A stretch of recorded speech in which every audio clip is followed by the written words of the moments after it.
This has been an ACB Community Call.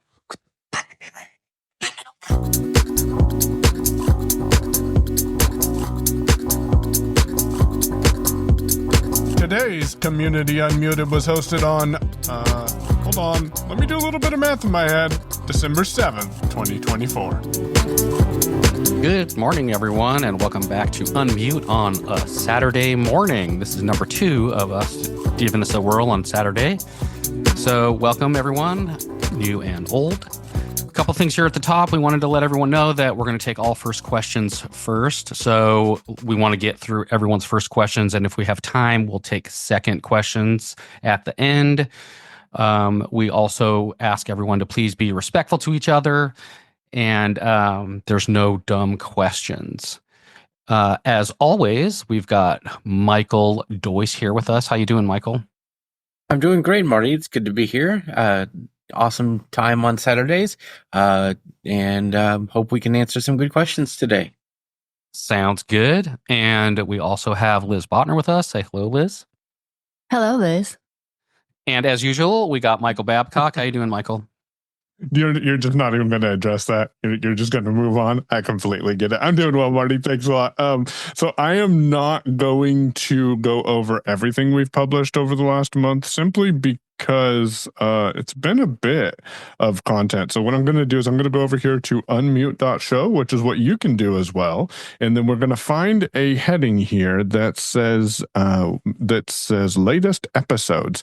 Stay current with the latest episodes of Unmute. And Chris posted on Thursday holiday greeting cards. If you're interested in how to build out some craft kind of related to that BRL promo that we placed earlier this stream. Can't talk today. Anyways, you can check that out in order to get some details about building things with Braille. On Digital Bytes, we had our 1st of December episode, which honestly, it's been a little while since I remember what we did, so I'm going to pull that up real quick and tell you what the 3 things we covered were on there. And while we do that, we have the Tech Tip 1, which was the Open Run Pro headset. By the way, quick side note, I really like these headsets. If you're a Shocks user, you might want to check them out. It gives you actual bass with your Shocks headset. So really enjoyed those. And then there was navigating screen recognition with iPhone. Chris gave you some tips for that. And then Marty showed you how to customize the Today View. Maybe he told you what the Today View is too, as well on your iPhone to be able to customize that experience. Last Friday, we called the community together and 10 of you submitted content. I said 9 in the beginning of it, but we got one really late, so we threw hers in and just kind of slipped it in during editing. 10 of you came together and shared some thoughtful gadgets to share with the community related to technology. Liz and Marty talked about Seeing AI and Google Lookout on Android. And then on last Sunday's Digital Bytes, Marty talked to you about Spotlight search. Demasi came on and guest presented some older content called Loopback with the Vocaster. And then Chris shared Spotlight tips, I think. And then, anyways, but listen to it because I don't remember from the title. My bad. Marty, do you have something else you want to mention before we reach over to Marcy to see if there's any questions? Yeah. About Digital Bytes? Yeah, we wanted to let everyone know that if you have something that you want to review, or maybe a service around the tech industry and accessibility, we're taking submissions for Digital Bytes. So, a couple minutes long, a few minutes, 5-ish minutes, somewhere in that range. But if you have something, record it, and you can send it into feedback at unmute.show. And if you want to go back and check out any of the other Digital Bytes to kind of see how that goes and what we're doing there, you can find all of those on the website, which is unmute.show. So yeah, if you have stuff, send it in. Not everyone will get chosen, but we will look at every single one that we get, and we will put them out there if we have space. So with that, Marcy, we got any hands? Gregory, please. Hello, Gregory. Happy holidays, everybody. Happy To you as holidays well. to I you. heard you on Double Tap several times, so appreciate Yeah. hearing your voice. Yeah. I've apparently forgotten how to hook up a pair of headphones, cover-to-ear headphones, and a microphone, and a 3.5 connector to my HP laptop, and I've do it, or I've forgotten how to do it, or how to go in and just, Gotcha. you know. So this is the 3.5 millimeter connector that should plug into the side of your laptop. Is that correct? And Yes. when you plug it in, audio just doesn't switch there. Is that what the problem is? Audio, I can hear a little bit of audio, but the microphone apparently doesn't work. Or So if you go into Windows, here's where I would start looking. If you press your Windows key B like Bravo, Windows key B like Bravo, that should take you to your system tray. Then you can right arrow to your volume controls, Shift F10 on that, and then go down to sound. I forget the exact terminology, but sound mixer, I think is what it is. And you can go in there and there's a combo box for input and a combo box for output. I would change both of those to the external headset. It should show up in that combo box. You may need to press Alt down arrow to get the combo box to open, and then press enter once the proper input and output is selected. And that should fix it possibly, but it really should work just by plugging and playing, I think. So it's really interesting it's not. okay, I'll give that a try, guys. Yeah, certainly appreciate it. Thank- Do we have any other hands, Marcy? We're clear. Oh, you bring fun news. That means we got to fill up some time here unless any of these individuals have hands they want to raise and ask. Looks like we have one. Deanna, please. Hey, Deanna. Hi. My system used to be that I could unplug my Logitech if I weren't actually hosting or doing something, and it would operate through these two external speakers up on the top of my workspace. And for some reason, now when I unplug it, I don't get my speakers coming up, and I'm not sure what has changed, but it seems like I'm updating things constantly since I'm an ACB host. and whenever I do, something will mess up for a while. So I was listening to that last speaker wondering, I've traced the cords from the two speakers. I've checked the volume on the speaker units themselves, and everything seems to be plugged in. So do I need to go to that same area to look and see if my external speakers attached to my desktop are active there? So when you unplug your Logitech headset, do you lose all audio or only audio from specific apps? Like, does any audio come out of your speakers at all? It doesn't appear to be. That's what I was trying to figure out, was because, as I said, when I was busy doing stuff and I didn't want to be tied to my computer, I would unplug my headset, and then I could listen to a program or whatever without being tied to my computer, because I didn't have any intention to raise my hand during that one. And now it doesn't do that. So I was thinking of waiting forever and seeing if Microsoft could trace the problem, but I decided, since I was here today, I would ask you. Yeah, that's where I would check. Is again, go to Windows B for Bravo. That'll take you to your system tray. Right arrow until you get to your volume. Shift F10, and then I believe it's sound control panel. I guess I can look real quick and tell you exactly what it's saying, because it's not super busy. But I'll tell you exactly what the wording should be here.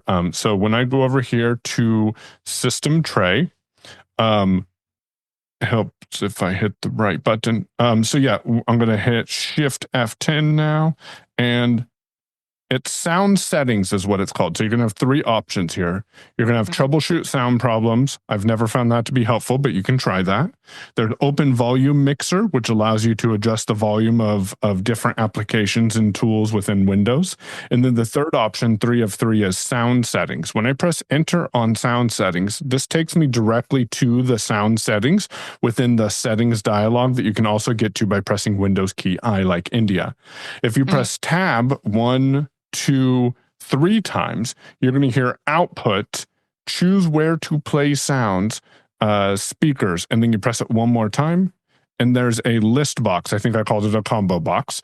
And this list box lets you pick the different outputs that are available on your computer. If you press tab 1, 2, 3, 4, 5, 6 times, that's a little convoluted, Microsoft.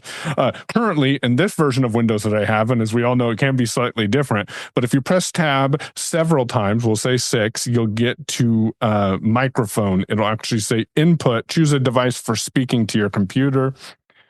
Or to choose a device for speaking or recording, and that's a button. If you tab once past that button, you'll be in another list box with a list of all of the inputs for your computer that you can pick from as well.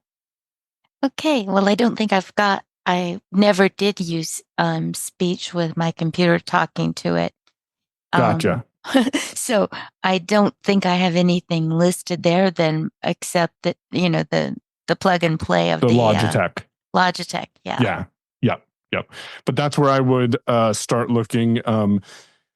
You may need, because do you lose your screen reader output when you unplug the Logitech as well, so you don't have any sound? I don't know. I hadn't really tried to do anything with it, but I think so. Okay, yeah, that's where I would check then, is in that system tray. You can go down there and get your sound settings. Yeah, okay. Perfect, Deanna. Thanks a lot for your questions. I am not seeing any other hands, so I'm going to pick on some random person. I have a question go for ahead, Michael Marty. first. Michael D., we had some questions submitted about shortcuts. One of the questions that we had was, is there a way to create a shortcut that can share a photo from Be My Eyes to iMessage or to Messages? So I think you would have to that you would take the photo with Be My Eyes, or would you get the description from Be My Eyes? I think it was meant to be if it was described in Be My Eyes a photo, and then you could share that photo into Messages.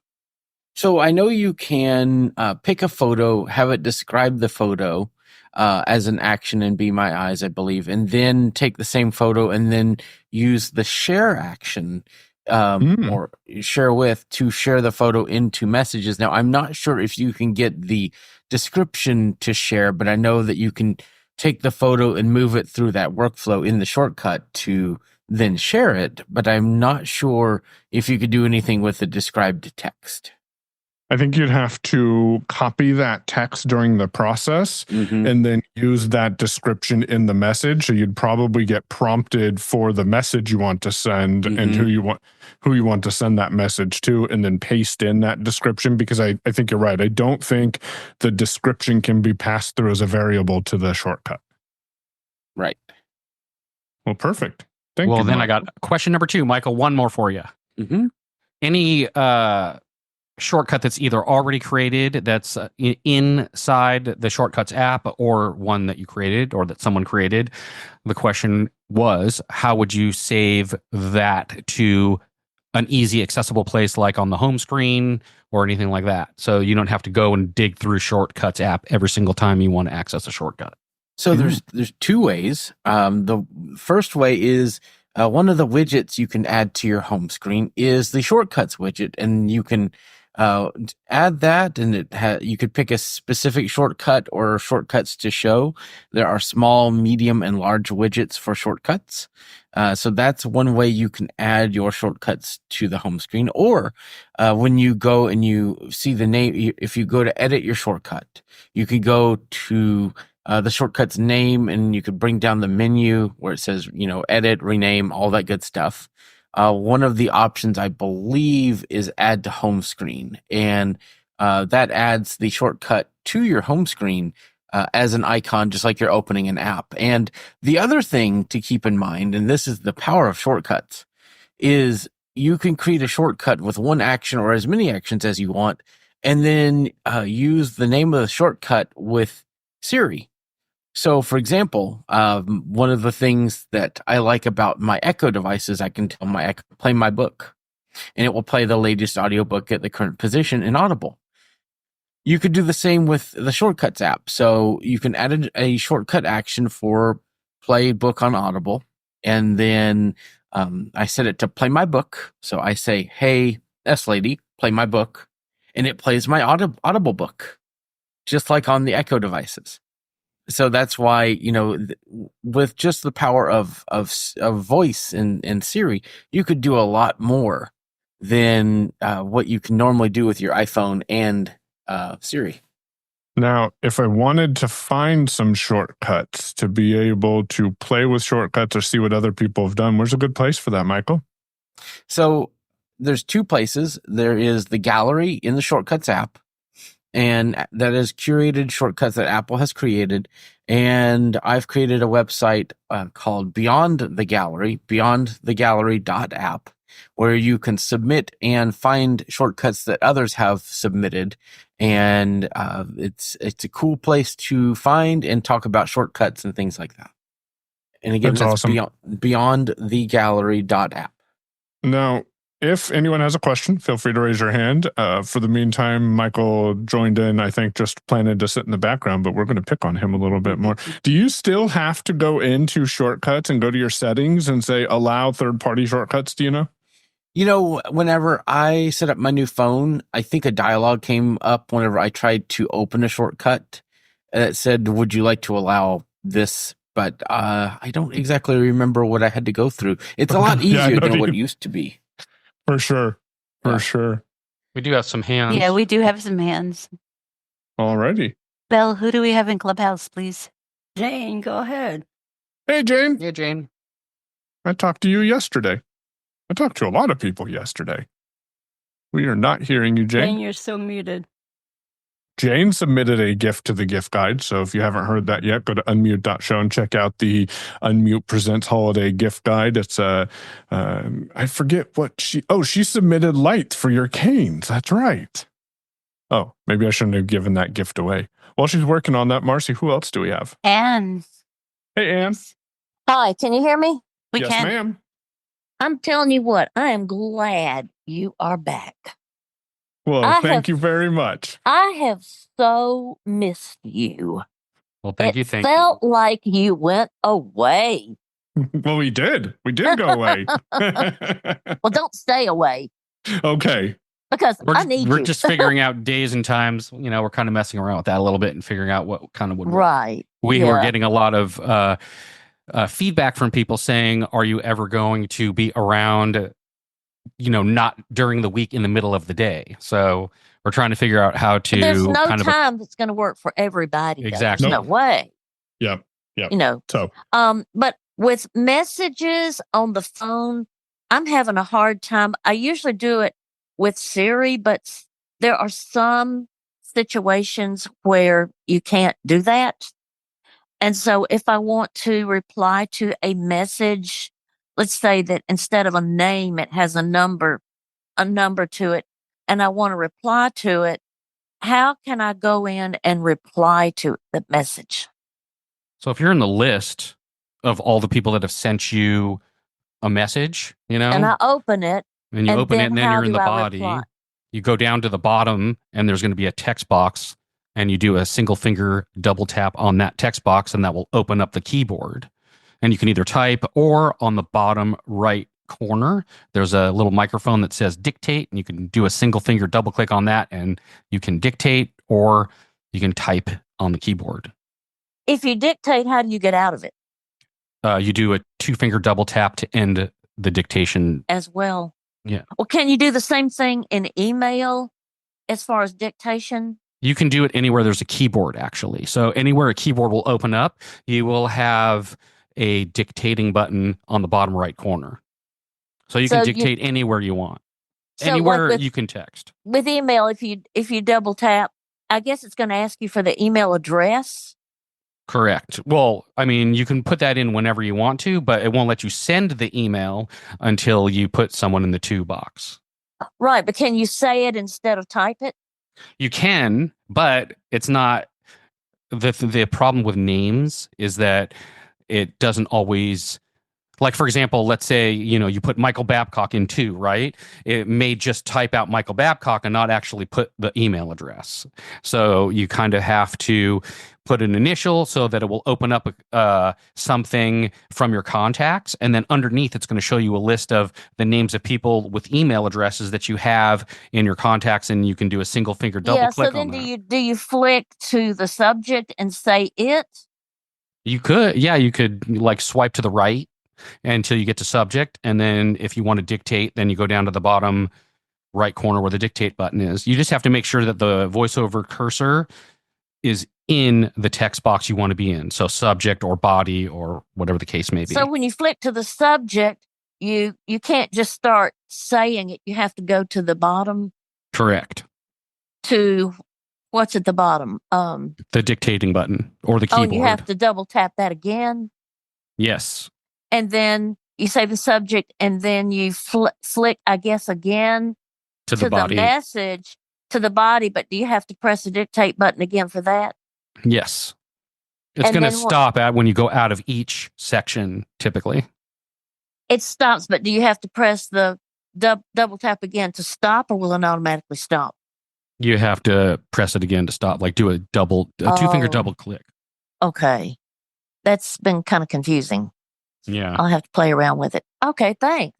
Yeah, no problem. Another thing is you can do, if it's like something that you're in a place where you want to put something quickly, you can always go into the keyboard section, and there's what's called text replacement, where you can like type out a bunch of things and then use a keyboard shortcut to populate a whole entire sentence, and then you don't have to dictate if it's too loud, or, you can't type fast enough if you don't have a lot of time or something like that. So that's another way to put things in quickly. Okay. Well, thanks. Yeah, no problem. Thank you, Anne, for that question. Bill, were we Jane, able to you get Jane unmuted? Yeah. Jane, are you unmuted now? I'm trying. If it There you go. Yes, you are. Today. I just got it was a crazy sale on Monday from the developer from Keyboard Maestro. Yes. That's a Mac app. I got that for half off, and now I think we lost you. Oh, Sounds like she was traveling. it was a crazy keyboard maneuver that I never understood how. My caps lock key kept going from caps lock to whatever it is. Okay. Yep. So I think I understand. So you keep cutting out, Jane. So I think I understand what you're saying. Let us know if this is what you're saying. So you're having an issue with your caps lock key after you installed Keyboard Maestro. Is that correct? With Parallels and Windows, with the caps lock, Mm-hmm. and then the Mac too. Okay. I want it to be agnostic so that when I'm on the Mac, the caps lock behaves one way. Mm-hmm. But when I'm on Windows, the caps lock behaves. Copy that. Okay. Yep. So you use caps lock as your screen reader modifier in Windows? I'm trying if it works. Yep. So it does work. 2 solutions you can have. Number one, if you drop us an email to feedback@unmute.show, I can send you a Keyboard Maestro macro group. That's a lot of M's. A Keyboard Maestro macro group that you can simply open, and that'll open in Keyboard Maestro. And then you find the little checkbox that says enable. And then that should fix your caps lock key for you automatically to work as an insert key in Windows and then as a caps lock key in Mac OS. That way you can use your caps lock key to be the modifier in both operating systems.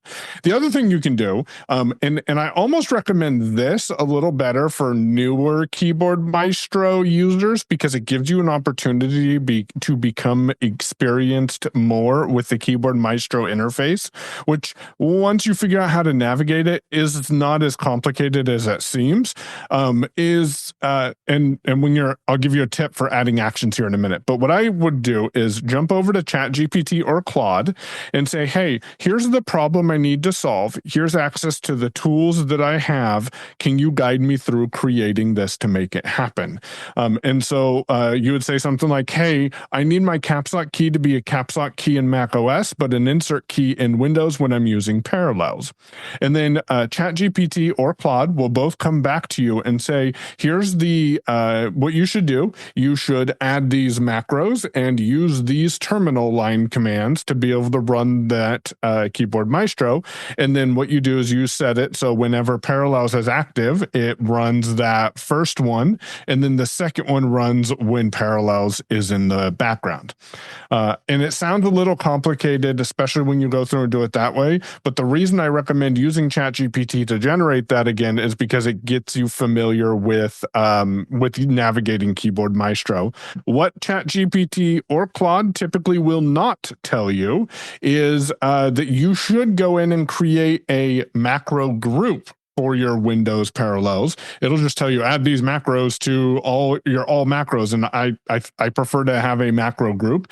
In case something doesn't work properly, you can just go disable that entire macro group, and then those macros in Keyboard Maestro will not run. Also, if you want, just drop us an email, feedback@unmute.show, and I'd be delighted to get you those macros as well. I shared them with Demasi. I think he's imported them, and they should work for you just fine too. Hope that helps you, Jane, a little bit. Any other hands, Marcy? We're clear. Okay. So I'm going to pick on Marty for a minute and ask Marty, if I was a brand new iPhone user, and we all know that some of us have been there, some of us have not, how do you, and I think this should be a challenge question for a lot of accessibility tech teachers, how do you teach someone to swipe? What is a swipe? A swipe would be putting your finger onto the glass and sliding it either to the right or to the left.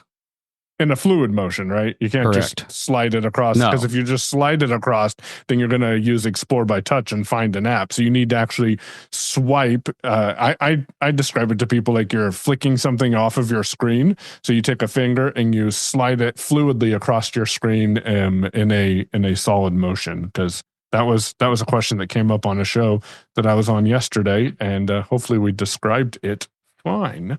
People, though, use the flick, though, because there's also the flick. So you could swipe right and then flick up on something or down on something. So you got to be careful that you're not telling someone to flick to the right when you want them to swipe. So, but are you flicking up or are you swiping up? Because I've seen it in documentation, swipe to the right or left to go to the next or previous item, and swipe up or down to trigger the action.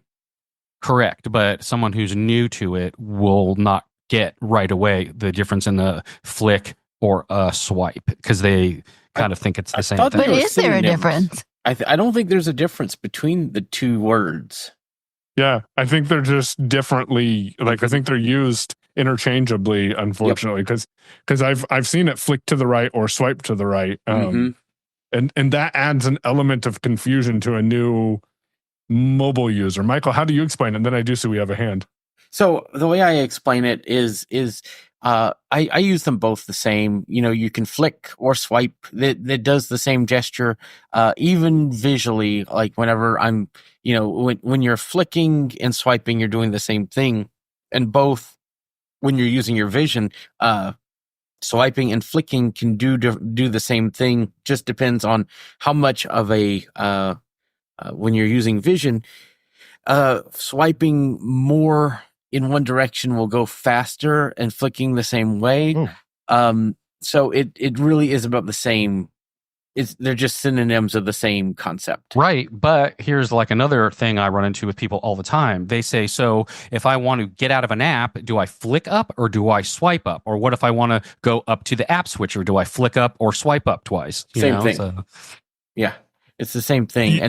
And it kind of goes back to, on the same screen, you can click if you have a mouse or tap. They're technically the same gesture, but they also are used interchangeably, even though one's with a finger and one's with a mouse. But like on an iPad, I could be using a mouse to click, even though it's a tap gesture.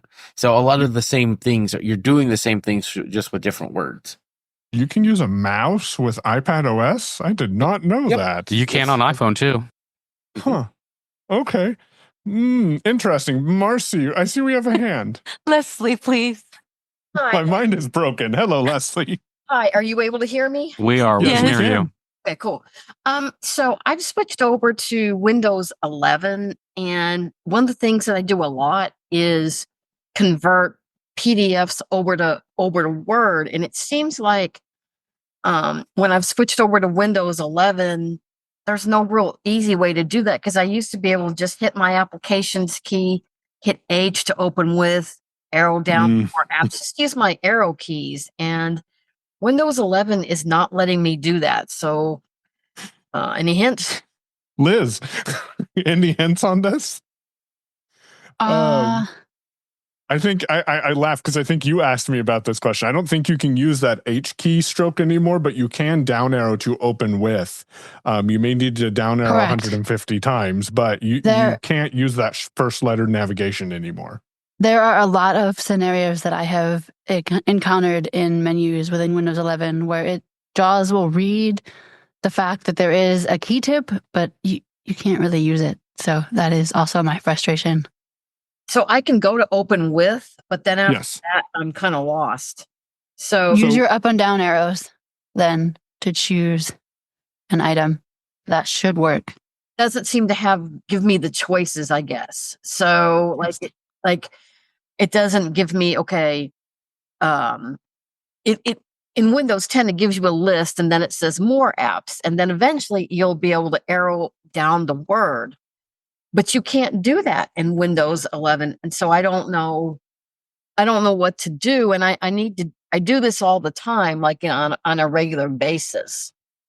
So I'm looking into it at the moment. So stay tuned. So Liz is looking into it. So yeah, stay tuned. It can be done. Are you a JAWS user by chance? Yes. You are. That's right. You did say you're a JAWS user. So while Liz is looking into it, which is probably the same thing that I was getting ready to do as well. If for some reason this doesn't work, what I do, you have to download like 7 times. And then, that is interesting. It does not show you Word. So the element that you're looking for should be the last thing on that open with. So when you hear open with, if you hit enter, then if you don't see Microsoft Word, you can up arrow to, I see choose another app. And if you hit enter on that, then you can go in and find Microsoft Word. But are you saying that you're not seeing choose another app, or you're not seeing Word in another app window? Yeah. I mean, I haven't been able to successfully open anything in a PDF in Microsoft Word at all. Gotcha. I can't think of where I got stopped, but I think it is where I don't find words. So I'm trying to make this a little bit easier. I'm not sure what Windows 11 did to make this harder, but I do this all the time on Windows 10. It's frustrating. It is very frustrating. Couple of things. Number one, it's not the answer you want to hear, but I recommend reaching out to the Disability Answer Desk and giving them this feedback, because they're not going to be able to fix it unless they hear from people who are having struggles like this. Another solution that you can do, which I'm going through that, and Liz may have something else too, but I'm going through that process right now, and it is very convoluted, is to go to open in Microsoft Word and open the PDF from there. Have you tried that? You mean pressing applications key, and is there a choice that just says? No, I mean opening Microsoft Word, pressing Control O to open a file, and then finding the PDF that way.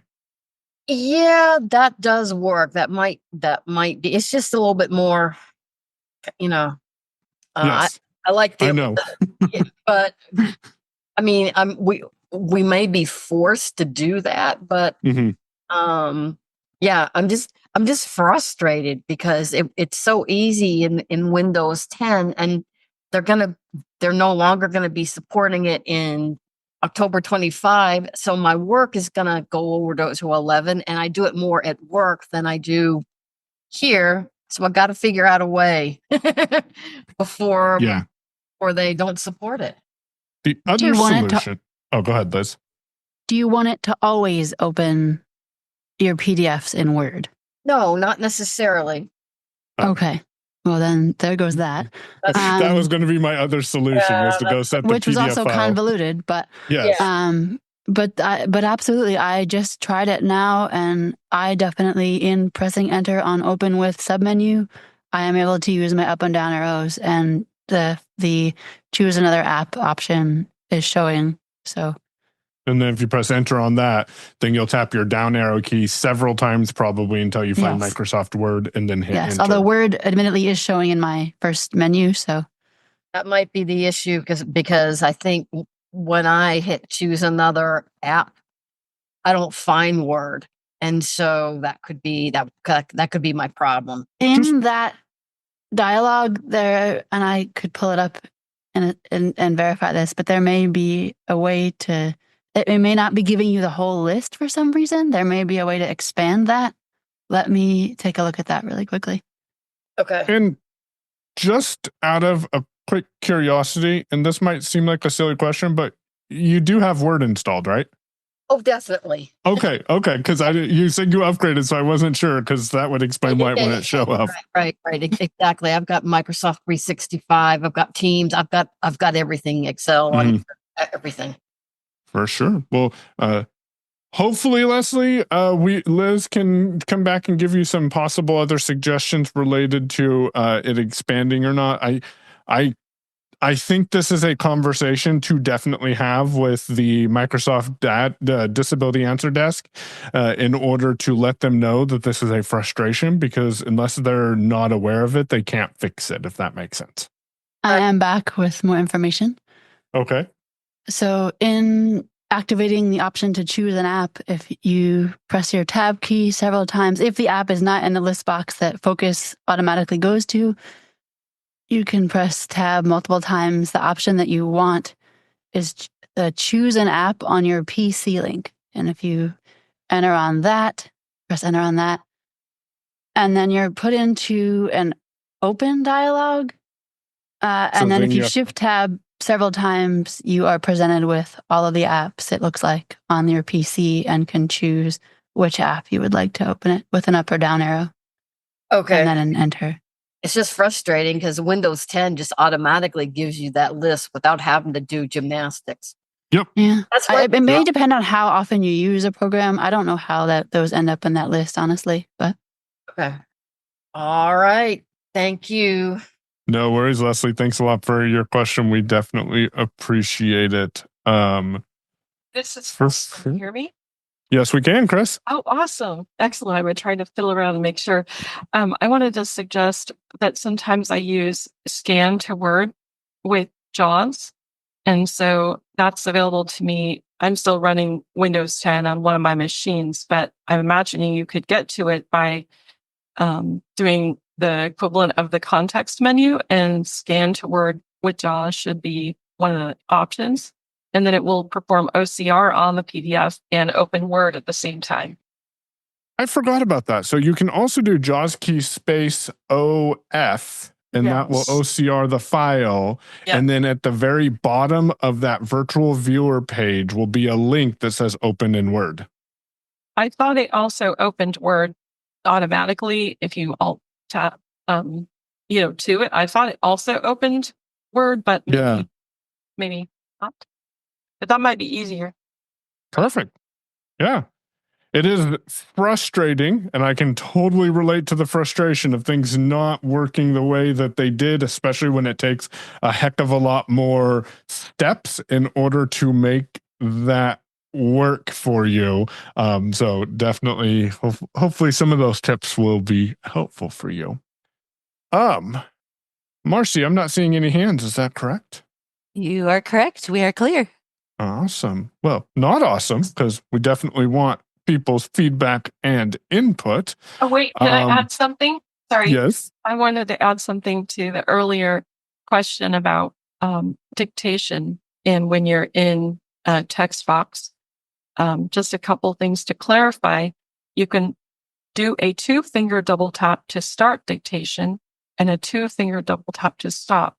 So in theory, there is no need to find that dictate button at the bottom right corner of the keyboard. It will make a little ding, and then you can talk. And when you're done talking, do the 2-finger double tap again, and it will go ding, and then you're not being listened to anymore for the dictation. For sure. Yeah. Yeah, and always having to open each edit box, swiping or flicking, whichever, they are the same to me. Swiping or flicking to the next edit box, double tapping to open it, because that's how you open an edit box. And then doing the 2-finger double tap to start and stop dictation. I never dictate email addresses, never ever, because it might write the word at instead of, the at sign. So, yeah. That's funny. That's what I tell people in the blind shell. The 2 things you can't/shouldn't dictate are your Wi-Fi password and email addresses. That's So, Chris, here is a question I have for you to combat. So, a lot of times when it comes to dictating, I've told people to use the microphone by a single finger double click on the bottom right corner, because there's a lot of times when a 2-finger double tap will activate other things, audio like music or a podcast or something like that. So how do you combat that situation? Usually, if the edit box is open, it usually doesn't do that. But you could go and close any apps that might be music related. Sometimes things are kind of stuck in the buffer. But it doesn't come up so often for me that I don't tell people to do it. As long as you are focused on the edit box, it should automatically turn on dictation or things like that. It's context aware. And I have seen what Marty's talking about that happen a couple of times. If it does become an issue, what I found to be the quickest way is to take 1 finger, touch the status bar, 2-finger double tap. That will stop any media. Then touch the edit field or touch the keyboard at the bottom, anywhere in that edit field, and it'll move your focus back there. And then you can 2-finger double tap and dictation should work as expected. And Michael, I wanted to go ahead and throw a question your way. Because I figured a lot of folks in our community would want to know this. You've started using Blue Sky, because I know that's kind of the big talk. Do you want to mention that, like what your experience has been, since a lot of people are starting to move that way? Well, darn it. That was the question I was going to ask you. Yes. So for those who don't know, a lot of people, back in, when did Elon buy X? 22 or 23? Anyways, one of those years. Yeah. What does time mean anymore? So right. Elon Musk bought X, formerly Twitter. And when that occurred, there was a lot of concern that people weren't going to have as good of an experience on the X platform as what they might have had prior to that happening, especially with his dropping support of APIs, applicational programming interfaces, for third-party apps to work with the X platform. So a lot of people, a lot of blind people, I should say, not a lot of people, but a lot of blind people, and there's a clear distinguisher between those, left X and went over to Mastodon. And you may have heard of Mastodon, and Mastodon can be kind of a convoluted, complicated process to get set up. The problem with Mastodon is that sometimes you can find yourself stuck in your own little silo of group of individuals who you're talking to the same people all day long, and you're not getting out of there and growing. I told everyone I was not going to go sign up for another social network, and anyone who's followed me in the past 20 years knows that's a lie. He's going to get there eventually. So I went and signed up probably 2 months ago to Blue Sky. And Michael, who's running Blue Sky? I don't know if you know. You know, I know originally it was one of the older CEOs of Twitter that kind of came up with the idea of coming up with this, but I'm not sure who the current owner is. Isn't it Kevin Systrom who started Instagram? I think it was several folks. I mean, one of them, but I think he was behind. I think he's behind Blue Sky. I think. So Blue Sky launched probably a year ago or so, and there for a long time you had to get an invitation from someone who was already on the platform in order to join it. So Michael sent me an invitation. I threw it in the trash and said, I ain't doing anything with that, like a crotchety old man. And then when it opened up to be public, I still was a crotchety old man and said, I ain't doing that at all. But as I said, about a month and a half, 2 months ago, I went over to bsky.app, bsky.app. You can also get there, we learned today, by going to bsky.social. And I set up an account. I put my username, Payown, P-A-Y-O-W-N, and then my Blue Sky URL became payown.bsky.app or .social, either one works. And what you can do is treat it like Twitter used to be treated, I think is the best way to explain it. You go in there, you follow people. Those people are added to your home feed that you get in your home feed. You can see their updates that they post. And I use a third-party app called Skeets, S-K-E-E-T-S, and that allows you on the iPhone to go over there and find the posters and the people that are posting there. And you can read all their posts. You can flick up or flick down to take action on that specific post. There's something else, and Michael, maybe you understand this a little more, called feeds. And I thought you could add RSS feeds to Blue Sky. Is that what that is? No, that is, feeds are really cool, actually. Feeds are algorithms. They are the algorithms of Blue Sky. So people can programmatically create a feed in JavaScript or other languages, I believe, and they tailor your experience based on the algorithm. Like there's a feed called mutuals. And so it only shows posts from people that follow you and that you follow. There's a computer programming feed that looks through Blue Sky at posts that mention like software development. There's movies and TV feeds that specifically look for content related to those areas. So it's a really cool algorithmic way to find content based on interest. I do see we have a hand, and we'll get there here in a quick second. Appreciate your patience, but that looks like so it's lists but on steroids then, because you don't have to build it out. You don't build it out, and you could create your own feeds, but a lot of people have already created feeds, and so instead of being there are lists as well, and there are things called starter packs. So when you join, you can find people that you know and see what groups of people they recommend that you follow when you start out on Blue Sky. So Blue Sky, bsky.app. If you're interested, the Skeet, S-K-E-E-T-S, is the name of the app that makes it super easy to navigate that with VoiceOver. And Marcy, who's the hand we have? Judy, please. Hello, Judy. Hello there. My question is concerning the Outlook email client. I'm running an older version, which was never had any annoyances until I updated to JAWS 2025. And now there's just all kinds of nonsense that's going on. So one of the things that, for example, if I wanted to send you guys an email, if I just hit you, it would auto-populate to your email address. Now, if I type the first letter of something, all kinds of other email addresses auto-populate that don't start with that letter. So that is confusing. But the other thing was that in the inbox, every single message would say attachment, every single one. So what I did was I went into the dictionary manager and I basically just, I typed in attachment and I hit the space bar. So now it says blank. So it's not a problem, but it's annoying because it sounds as if there's like a blank space in between each message. So I don't know, and you have to put something there. So like I said, I just hit the space bar. So do you have any thoughts about either one of those situations? Because it's just, it's just annoying. Yeah, thanks. Yeah, don't put a space there and tab to sound and pick a very unobtrusive sound and use that as your dictionary replacement, like a little click or pop. And then you'll hear, instead of space there, you'll just hear that click or pop. And then that would be what would show up there for the word attachment. Oh, so does it give you, I've never done a sound. So does it give you a choice of sounds? It does. Okay. Yep, there's a list of like 79 different sounds. Unfortunately, hope you're listening to this, Freedom Scientific. Unfortunately, you have to hit enter on the sound and then tab to the play button to play it. You can't play it right there within that dialogue. Freedom Scientific.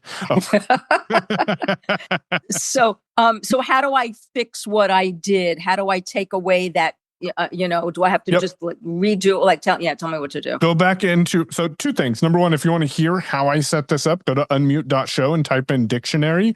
And I walk you through doing this in audio so you can hear what that process actually sounds like with JAWS. But what you do is you go find the dictionary entry that you created. I'm sure others know the keystroke, but I'm going to tell you tab to edit and hit enter or space, and then go delete the space. So you're going to be back in that original dictionary entry where you'll see attachment in the first edit field. And then when you tab, you'll get to the space, delete that space, and then tab again, and you'll find sounds button. I think it says sounds ... button. Hit space on that, and then use the up and down arrow keys to find a sound. In this case, I'd probably use one of the clicks. There's 5 different click sounds in there. I'd probably use click 3 or 4, and that would be pretty quick. Hit enter on one of those, and then it'll say click sound ... button, I believe. Tab once from there, and you'll hear a play button. If you hit space, it'll play that sound. If you don't like it, shift tab to the button, hit space, and then down arrow to the next one. Okay, because I kind of remember that you had gone through something similar with that you wanted to get rid of something that it was saying all the time that was missed annoying. Call from caller +1 is what I wanted to change. Yep.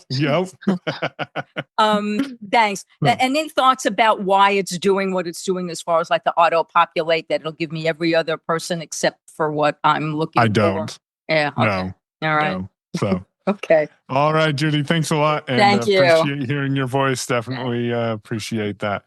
We have about 8 minutes, you guys.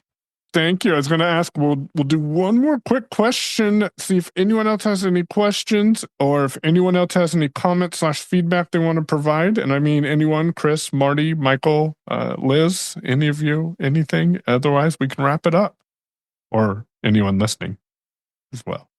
Adrian, please. Adrian, hello. What up, Michael? What up, peoples? Hey, Adrian, how you doing? Chilling. Quick question. Did they officially get rid of the Facebook mobile page? Yes. Okay. Yep, it's my understanding they officially dropped support for the Facebook mobile page. I am curious, have you used Facebook.com from your blind shell? Yes. None of it comes up on the blind shell anymore on the Classic 2. Okay. You know what I'm saying? Yeah. I'm like, okay. You know what I'm saying? I'm so used to the mobile page, especially on the computer with JAWS. I prefer that page compared to the main Facebook, but look like I'm just going to have to learn that joint. But it's all good. But yeah, I just wanted to check and see, you know. Yep. Can't hurt to check and see for sure. Well, thank you, Adrian. Thanks a lot. All right, y'all. Peace. For those who don't know, that's one of the voices behind the Shell Phone Show. So if you want to hear more of Adrian, he has sent me some content that I need to get published. It looks like we have another hand. Yeah, Rich, Marcy, please. who's that? Hey, Rich. Yeah, Rich. He's another blind shell user. Just real quick on Adrian's question. On the Blind Shell Classic 3, you can do Facebook Lite. Yeah. Yep. Yeah. That's an app you have to install from the additional apps, correct? From the additional app, correct. So yes. On the Facebook, but on the Classic 2, I don't think there's any way to like post or totally navigate Facebook anymore. Yep, that's unfortunate, but that's why I bought the 3. Yeah, it's a bit extreme to use Facebook to buy the 3. But hey, while we have you here, Rich, real quick, because you're one of the couple of people I know that has that phone. Before we wrap it up in the next couple of minutes, what are your thoughts? / should everyone go buy a Classic 3? Well, it depends how you use it. I think if you're just going to use it the same way you're using the 2, and not use those additional features, I'd stick with the 2 or buy the 2. Okay. But if you're going to use those additional features like the 3-way calling and the tandem and and the third-party apps and so forth, if you're going to use those a bunch, then I'd go with the 3. Copy that. That makes sense. Have you used the tandem with an iPhone user by chance? I one time just to see if it connected, and it did. Okay. I'm wondering about the accessibility of the tandem app on iOS. I have not had a chance to play with that. So, Appreciate it. Thank you very much, Rich. Thanks a lot. Okay. On that note, Marty, you want to wrap it up and thank everyone for joining us? Yep. Thanks everyone for being here. We appreciate it. And we want to make sure that we thank Belle and Marcy for helping us out today, and Michael D and Liz and Chris for all being here and helping us out. If you guys have any questions, you can email us at feedback@unmute.show. And for everything we got going on, you can check our website at unmute.show. And everyone have a great rest of the weekend, and we'll see you next time.